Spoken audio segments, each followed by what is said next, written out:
Hi everyone, this is me Sonia और paediatric health में आज हम डिस्कस कर रहे हैं intussusception which is the disease come under gastrointestinal obstruction. यानी जो इसके फर्स्ट वीडियो में हमने गैस्ट्रोइंटेस्टाइनल ऑब्स्ट्रक्शन को डिस्कस किया है, गैस्ट्रोइंटेस्टाइनल ऑब्स्ट्रक्शन में एक डिजीज़ आती है जिसको हम इंटूससेप्शन बोलते हैं। ये क्या करती है? ये जीआई ट्रैक्ट में ऑब्स्ट्रक्शन करती है। किस तरह से करती है इसको हम डिस्कस करते हैं अभी। इंटूससेप्शन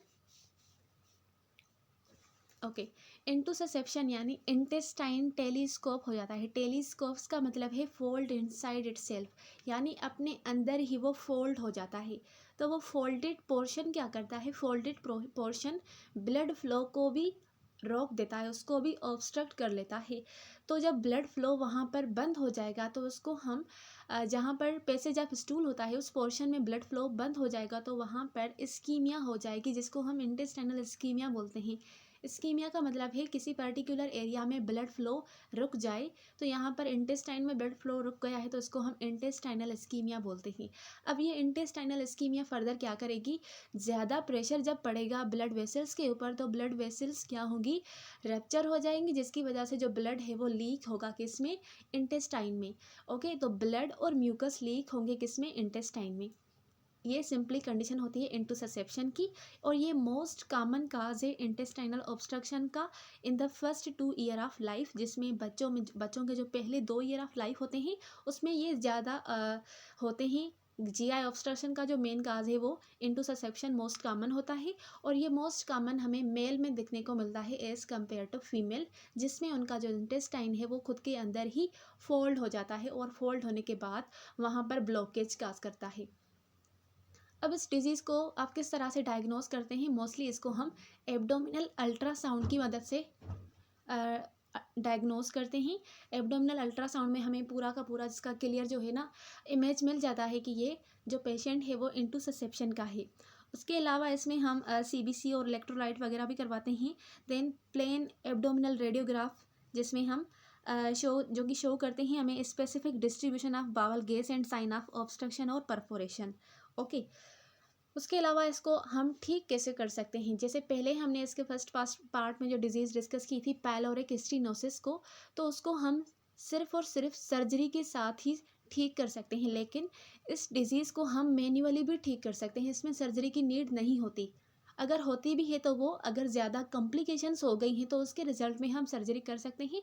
अदरवाइज़ इस डिज़ीज़ को हम मैनुअल या फिर नॉन सर्जिकल रिडक्शन के मेथड से इसको ठीक कर सकते हैं, जिसमें हम उस इंटूससेप्शन यानी जो फोल्डेड इंटेस्टाइन है उसको हम अनफोल्ड करते हैं विया नॉन सर्जिकल रिडक्शन। रिडक्शन का मतलब होता है जो आप मैन्युअली सर्जरी के बगैर कोई चीज़ नॉर्मल लेवल पर आ रहे हैं तो उसको हम रिडक्शन बोलते हैं। अब इस रिडक्शन में हम क्या यूज़ करते हैं? एयर का यूज़ करते हैं, यानी न्यूमेटिक या फिर सेलाइन, यानी नॉर्मल सलाइन वगैरह, जो फिर नॉर्मल सलाइन या फिर जो एनीमा होती है तो उस एनीमा और नॉर्मल सलाइन का हाइड्रोस्टेटिक प्रेशर और एयर यानी एयर का प्रेशर यूज़ करके हम फोल्डेड इंटेस्टाइन को वापस अनफोल्ड करते हैं। ये रिडक्शन मेथड में आते हैं।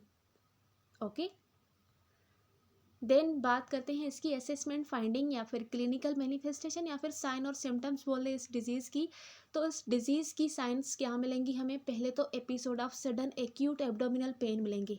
ठीक है, एपिसोड में सडन और एक्यूट एब्डोमिनल पेन होगा, और उस पेन की कैरेक्टरिस्टिक क्या होगी कि वो जो पेन आपको मिलेगा वो कोलिकी एब्डोमिनल पेन होगा, जो कि अल्टर होगा with the period of lethargy. बहुत ज़्यादा एक्यूट पेन उस बच्चे को फील होगा, जिसके रिजल्ट में वो क्राई करेगा।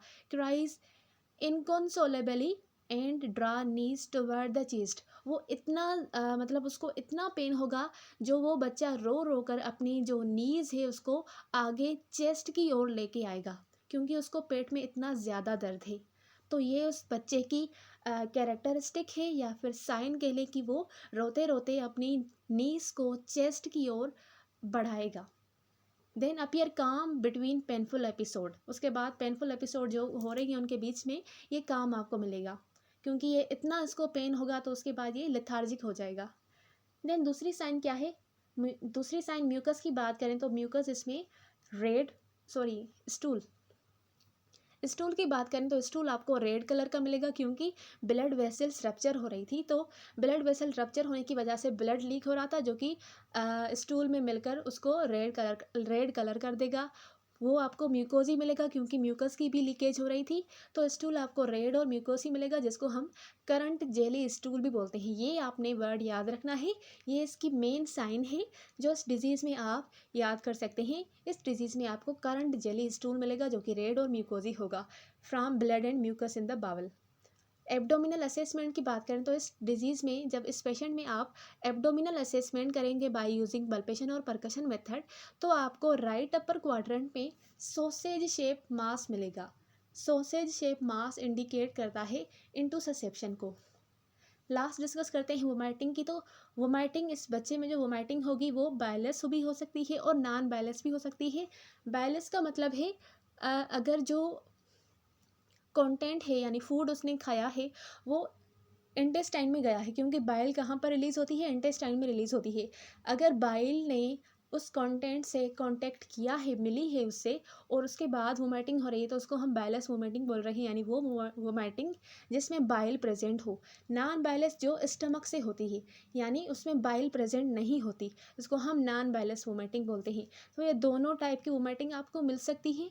और उसके अलावा वोमिटिंग नॉन प्रोजेक्टाइल है, यानी एक होती है प्रोजेक्टाइल जो सेवरल फीट के दूर पर जाकर गिरती है, लेकिन ये क्या है, ये नॉन प्रोजेक्टाइल है, इसमें इतना ज़्यादा प्रेशर नहीं लगता। उसके बाद डिस्कस करते हैं इसकी इंटरवेंशन को। पहले मैं इसका डायग्राम दिखा देती हूँ आपको। तो ये इंटोससेप्शन का डायग्राम है जिसमें आप देख सकते हैं कि इंटेस्टाइन फोल्ड हो गया है। इस फोल्ड होने को हम बोलते हैं टेलीस्कोप, यानी वो अपने इनसाइड ही फोल्ड हो गया है। फोल्ड होने के बाद ये क्या कर रहा है, ये ब्लड वेसल्स को भी प्रेशर लगाकर पुल कर रहा है इनटू द फोल्डेड एरिया। जो फोल्डेड एरिया है वहाँ पर ब्लड वेसल्स पुल होकर आ रही हैं और उनके ऊपर प्रेशर लग रहा है, जिनकी वजह से वो रप्चर हो रही है। रप्चर होने के बाद ब्लीडिंग हो रही है इंटेस्टाइन में। तो इस तरह से होता है इंटोससेप्शन में। ये देख सकते हैं, ये फोल्ड है, ये वाला फोल्ड है, और इसने पुल किया है ब्लड वेसल्स को अपने अंदर। ओके, अब डिस्कस करते हैं इसकी इंटरवेंशन। एज अ नर्स आप कौन सी इंटरवेंशन प्रोवाइड करेंगे इंटोससेप्शन वाले पेशेंट को। तो nursing care focuses on two main things. पहले तो आप मॉनिटर करेंगे sign of bowel perforation, dehydration and spontaneous unfolding of the bowel. Bowel perforation इसमें मेन है क्योंकि ब्लड फ्लो अगर रुक जाए तो वहाँ पर नेक्रोसिस होगी, इन्फ्लामेशन होगी और नेक्रोसिस होगी, जिसकी वजह से उस एरिया में होल बन सकता है, बावल परफोरेट हो सकता है। तो आपने बावल परफोरेशन की साइंस को मॉनिटर करना है। किस तरह से मॉनिटर करना है वो भी हम आगे डिस्कस करेंगे। देन डिहाइड्रेशन को असेस करना है, क्या उसमें डिहाइड्रेशन तो नहीं है, और spontaneous unfolding of the bowel. ठीक है, कभी कभी खुद ब खुद वो जो फोल्डेड इंटेस्टाइन है वो खुद ब खुद अनफोल्ड भी हो जाता है। तो इन तीनों चीज़ को एज ए नर्स आपने मॉनिटर करना है। उसके बाद उस पेशेंट को आपने प्रिपेयर करना है रिडक्शन के लिए। रिडक्शन क्या था, ये एक मैनुअल मेथड था जिसमें हम एयर, नॉर्मल स्लाइन और एनीमा का यूज़ करके जो फोल्डेड इंटेस्टाइन है उसको अनफोल्ड कर रहे थे। तो रिडक्शन के लिए उस पेशेंट को मॉनिटर करेंगे और उसके बाद पोस्ट रिडक्शन यानी रिडक्शन होने के बाद बावल फंक्शन को मॉनिटर करना है। ये किस तरह से करना है पहले हम डिस्कस करेंगे। पहली वाली पॉइंट जिसमें हम इन साइंस को मॉनिटर करेंगे। So monitor for sign of bowel perforation, dehydration and spontaneous unfolding of the bowel. So client with intussusception are at risk for life threatening bowel perforation from ischemia. जो इंटोससेप्शन वाले clients होते हैं यानी patients होते हैं वो risk पर होते हैं लाइफ थ्रेटनिंग बावल परफोरेशन के, क्योंकि इस्कीमिया हो रही है। इस्कीमिया क्यों हो रही थी, क्योंकि वहाँ पर जो ब्लड वेसल्स थी वो ब्लॉक हो रही थी, रप्चर हो रही थी। तो वहाँ पर इस्कीमिया होगी, इस्कीमिया के बाद हमें पता है कि वहाँ पर इन्फ्लामेशन होगी, नेक्रोसिस होगी, जिसके बाद वो वहाँ पर होल बन जाएगा या फिर जिसको हम परफोरेशन बोलते हैं। तो यहाँ पर बावल परफोरेशन होगी। तो इमीडिएटली आपने पेरिटोनाइटिस और शॉक की साइंस को रिपोर्ट करना है किसको, हेल्थ केयर प्रोफेशनल को, is this indicate bowel perforation. अब यहाँ पर बात ये आती है कि पेरिटोनाइटिस और शोक की साइंस को मॉनिटर करके आपको कैसे पता लग रहा है कि इस पेशेंट में बावल परफोरेशन है। हमें पता है कि बावल परफोरेशन जब होती है, जब इंटेस्टाइन में होल बन जाता है, तो जो इंटेस्टाइन वाला कंटेंट है वो बाहर निकलकर पेरिटोनियल कैविटी में आता है। पेरिटोनियल कैविटी में आकर वहाँ पर क्या करता है, इन्फ्लामेशन काज करता है, क्योंकि कोई एक चीज़ अपनी एरिया को छोड़कर अगर दूसरी एरिया में चली जाए जहाँ की वो है ही नहीं, तो वहाँ पर वो जाकर क्या करेगी, नुकसान ही करेगी ना। तो इसीलिए जो इंटेस्टाइन वाला कंटेंट है वो बावल से निकल कर कहाँ जा रहा है, यानी इंटेस्टाइन से निकल कर बाहर पेरिटोनियल कैविटी में जा रहा है फ्रॉम परफोरेशन, या फिर यानी जो होल बना था उस होल की मदद से जो कंटेंट है वो बाहर निकल कर आ रहा है। तो बाहर निकल कर आया हुआ वो कंटेंट पेरिटोनियल कैविटी में इन्फ्लामेशन करता है, जिसको हम पेरिटोनाइटिस बोलते हैं, और इन्फ्लामेशन की वजह से वो बंदा शोक में चला जाता है। शोक यानी वो पेलर हो जाएगा, उसका हार्ट रेट इंक्रीज़ होगा और बीपी डिक्रीज़ होगा। तो ये दो साइन जब आप मॉनिटर करेंगे तो उसके बाद आपको खुद ही पता लगेगा कि पेरिटोनाइटिस तो होती ही बावल परफोरेशन की वजह से ही ना।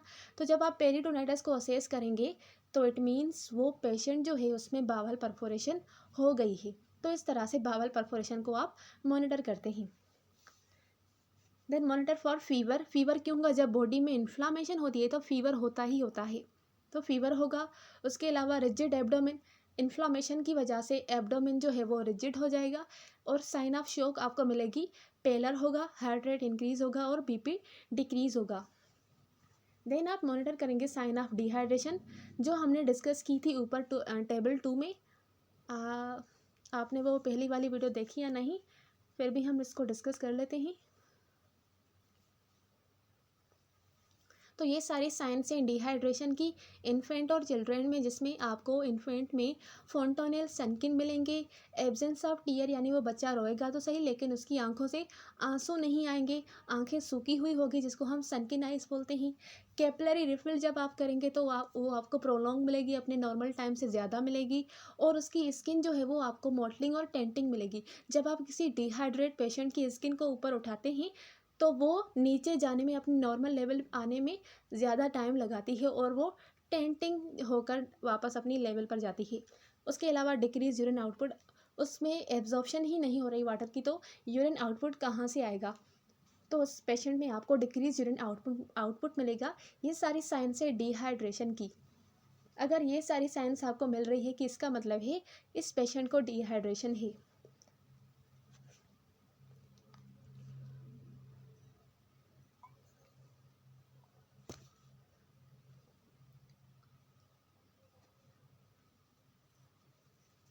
उसके बाद है if child passes a normal form brown stool immediately. अगर जो बच्चा है, पहले तो उसका जो स्टूल भी आप उसका बार बार चेक करेंगे ना, क्योंकि इसका स्टूल किस तरह का था, रेड स्टूल था, ठीक है, करंट जेली स्टूल था, म्यूकस जिसमें प्रेजेंट था, ब्लड भी प्रेजेंट था। तो वो आप उसका असेस कर रहे थे, लेकिन सडनली क्या हुआ, सडनली उस बच्चे ने नॉर्मल स्टूल जो है वो पास किया है, जो कि ब्राउन कलर का है, उसमें कोई ब्लड नहीं है, ना ही म्यूकस है। तो आप जल्द से जल्द हेल्थ केयर प्रोफेशनल को इंडिकेट करेंगे, बताएंगे, नोटिफाई करेंगे कि क्योंकि ये जो कंडीशन है ये इंडिकेट कर रही है ऑब्स्ट्रक्शन जो है वो अनफोल्ड हो गया है खुद ब खुद, यानी जो फोल्ड हो गया था इंटेस्टाइन वो खुद ब खुद रिजोल्व हो गया है, खुद ब खुद अनफोल्ड हो गया है, जिसकी वजह से जो स्टूल है वो नॉर्मल बाहर पास हो रहा है। तो जब ये नॉर्मल हो गया, खुद ही हो गया, तो उसके बाद जो प्लेन है वो चेंज होंगे केयर के, तो ये भी आपने नोटिफाई करना है। देन सेकंड है प्रिपेयर करेंगे आप उस पेशेंट की, अगर ये खुद ब खुद नहीं हो रहा तो आपने उसको रिडक्शन तो करवानी है, तो रिडक्शन के लिए आप उसको प्रिपेयर करेंगे। देन मॉनिटर करेंगे post reduction bowel function. Reduction में क्या होगा, रिडक्शन में हम एनीमा, एयर और सेलाइन को फोर्स करते हैं बावल में, ताकि वो इंटोससेप्शन को अनफोल्ड करे। इनके प्रेशर की मदद से हम इंटोससेप्शन यानी जो फोल्डेड इंटेस्टाइन है उसको हम अनफोल्ड करते हैं। ओके, एनीमा के लिए हम एनीमिया, और जब एयर हम प्रोवाइड करेंगे तो उस दौरान हम अल्ट्रासाउंड भी करेंगे या फिर या फिर जो बेरियम है उसको स्वालो करवाएंगे, जिसकी वजह से हमें प्रॉपर पता लगेगा कि जो फोल्डेड इंटेस्टाइन है वो वापस अनफोल्ड हो गया है या नहीं हो गया। इसके लिए प्रिपेयर करने के लिए, रिडक्शन की प्रिपेयर करने के लिए पहले तो आपने कंसेंट ऑब्टेन करना है, क्योंकि हमें पता है जब कोई भी प्रोसीजर हम करने जा रहे होते तो पहले उस पेशेंट की मर्ज़ी पूछते हैं। तो कंसेंट फॉर्म हमने लेना है। देन अगर आप उस पेशेंट की एब्डोमिनल सर्जरी कर रहे हैं, क्योंकि अगर जो डिज़ीज़ है वो ज़्यादा प्रोग्रेस कर रही है तो उसके रिजल्ट में पेरिटोनाइटिस हो सकती है, शॉक हो सकता है। तो अगर वो जो बच्चा है उसमें पेरिटोनाइटिस हो गई है, वो शॉक में भी चला गया है, तो उस दौरान रिडक्शन का कोई फ़ायदा नहीं है। उस कंडीशन में आप सर्जरी ही कर सकते हैं। तो अगर आपने सर्जरी करनी है तो उस दौरान बच्चे को नथिंग पर ओरल रखना है, यानी कुछ भी उससे माउथ से कोई भी चीज़ उसको इंटेक्ट नहीं करवानी। Okay. Then monitor for return of bowel function. जब रिडक्शन हो गई है या फिर जब सर्जरी हो गई है तो उसके बाद आप नॉर्मल बावल फंक्शन की रिटर्न को मॉनिटर करेंगे, जिसमें आपको नॉर्मली क्या मिलना चाहिए, नॉर्मल पैसेज है, नॉर्मल कलर है और नॉर्मल फॉर्म्ड स्टूल जब आपको मिले, इट मीन्स आपका जो प्रोसीजर है वो सक्सेसफुल है। ओके। देन लास्ट में आप मॉनिटर करेंगे for any report sign of recurrence, क्योंकि अगर 100% बच्चे हैं इंटूससेप्शन के, उनको आपने ठीक किया है रिडक्शन से या फिर सर्जिकली मेथड से, तो उनमें 10% वो होते हैं जिनमें वापस इंटूससेप्शन हो जाती है। तो इसको भी आपने मॉनिटर करना है कि वापस जो इंटेस्टाइन है वो फोल्ड तो नहीं हो गया। वो आप कैसे पता लगाएंगे, जब फिर से उस बच्चे का स्टूल रेड म्यूकोसी या फिर करंट जेली जैसा आपको मिलेगा, इट मीन्स जो रिकरेंस है वो फिर से हो गई है।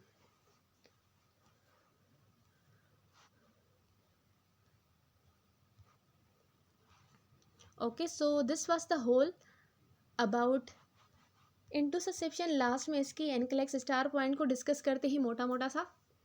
तो ये क्या थी, इंटूससेप्शन में episode of severe abdominal pain, red currant jelly जैसा स्टूल मिलेगा।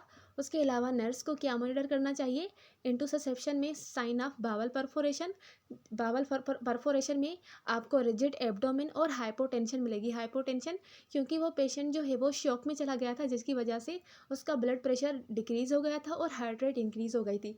तो बावल परफोरेशन को नर्स ने मॉनिटर करना है इंटूससेप्शन वाले पेशेंट में। उसके अलावा अगर जो इंडोससेप्शन वाला पेशेंट है वो normal form brown stool pass कर रहा है, तो इमीडिएटली आपने हेल्थ केयर प्रोफेशनल को ये बात बतानी है, क्योंकि ये मसला जो है वो खुद ब खुद रिजॉल्व हो गया है।